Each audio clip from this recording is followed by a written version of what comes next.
मामला थाना बीटा 2 क्षेत्र का है, जहां पुलिस टीम ओमकेश को चक्कर के पास संदिग्ध वाहनों की चेकिंग कर रही थी। तभी सामने से आ रही मोटरसाइकिल पर सवार दो युवक पुलिस को देखकर घबरा गए। पुलिस ने जैसे ही उन्हें रुकने का इशारा किया, दोनों ने बाइक की स्पीड बढ़ा दी और मौके से भागने की कोशिश की। अब कहानी यहीं से खतरनाक मोड़ लेती है। पुलिस टीम ने तुरंत पीछा किया, लेकिन खुद को घिरता देख बदमाशों ने पुलिस पर जानलेवा फायरिंग शुरू कर दी। जी हाँ, पुलिस पर सीधे गोली चलाई गई। इसके बाद पुलिस ने आत्मरक्षा में जवाबी कार्रवाई की और इसी दौरान एक बदमाश के पैर में गोली लग गई।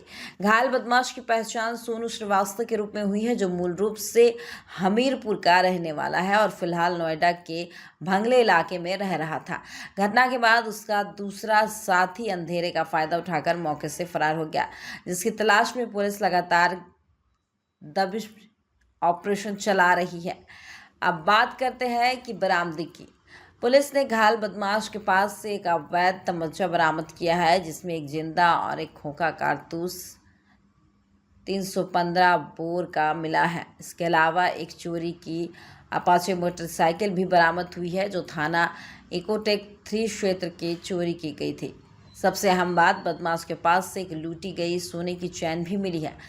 अब आपको सुनाते हैं उक्त संबंध में एडीपीएस ग्रेटर नोएडा की सुधीर कुमार ने क्या कहा।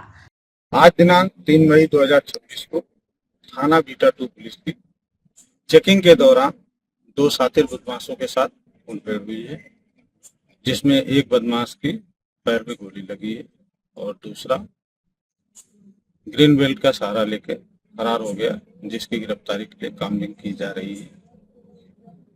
प्रारंभिक पूछताछ में ये पता चला है कि जो घायल बदमाश है उसका नाम सोनू श्रीवास्तव है तथा दूसरा मोनू श्रीवास्तव इसका सगा भाई है। ये दोनों बीटा 2 के चेन स्नैचिंग के मुकदमे में वांछित चल रहे थे।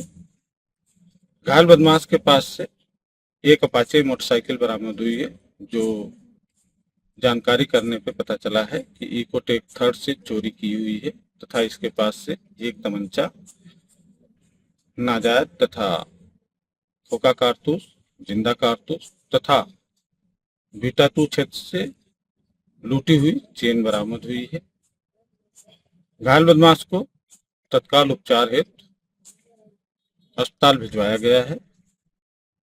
अभी तक जो इनके आपराधिक इतिहास की जानकारी हो पाई है, उसके अनुसार इनके ऊपर लगभग 1 दर्जन से ऊपर मुकदमे विभिन्न थाना क्षेत्रों में कायम है तथा इनके अन्य जिलों के भी आपराधिक इतिहास की जानकारी की जा रही है।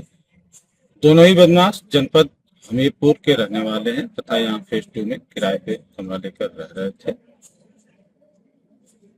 इनके संबंध में अग्रिम विवेचनात्मक तथा विधिक कार्रवाई प्रचलित है। ये दोनों आरोपी शातिर किस्म के अपराधी हैं, जो राह चलते लोगों से स्नैचिंग की घटनाओं को अंजाम देते। खासतौर पर 11 अप्रैल 2026 को जगत फार्म मार्केट में एक महिला से चैन छीनने की घटना भी इन्हीं बदमाशों ने अंजाम दी थी। अब अगर इस आरोपी का आपराधिक इतिहास देखें तो और भी चौंकाने वाला है। सोनू श्रीवास्तव के खिलाफ चोरी, लूट, डकैती, हत्या प्रयास, गैंगस्टर एक्ट और आर्म्स एक्ट जैसे गंभीर मामलों में 1-2 नहीं बल्कि दर्जनों केस पहले से दर्ज है। साल 2016 से लेकर 2026 तक अलग अलग थानों में इसके खिलाफ लगातार मुकदमे दर्ज होते हैं। इनमें सूरजपुर, इकोटेक 3 और बीटा 2 थाना शामिल है। यानी साफ है कि ये कोई छोटा मोटा अपराधी नहीं, बल्कि एक अदतन और पेशेवर क्रिमिनल है। फिलहाल घायल बदमाश को इलाज के लिए अस्पताल में भेजा दिया गया है और पुलिस उसके फरार साथी की तलाश में जुटी हुई है। इस मुठभेड़ के बाद इलाके में सुरक्षा और सतर्कता बढ़ा दी गई है। तो यह थी ग्रेटर नोएडा से एक बड़ी खबर, जहां पुलिस की मुस्तैदी ने एक खतरनाक अपराधी को पकड़ लिया, लेकिन उसका सीधा तो यह थी ग्रेटर नोएडा से एक बड़ी खबर, जहां पुलिस ने मुस्तैदी कर एक खतरनाक अपराधी को पकड़ लिया, लेकिन उसका और भी साथी अभी भी फरार है। क्या जल्द पकड़ा जाएगा दूसरा बदमाश? क्या इस गैंग के और भी सदस्य सामने आएंगे? गोली लगते ही खुला खौफनाक सच।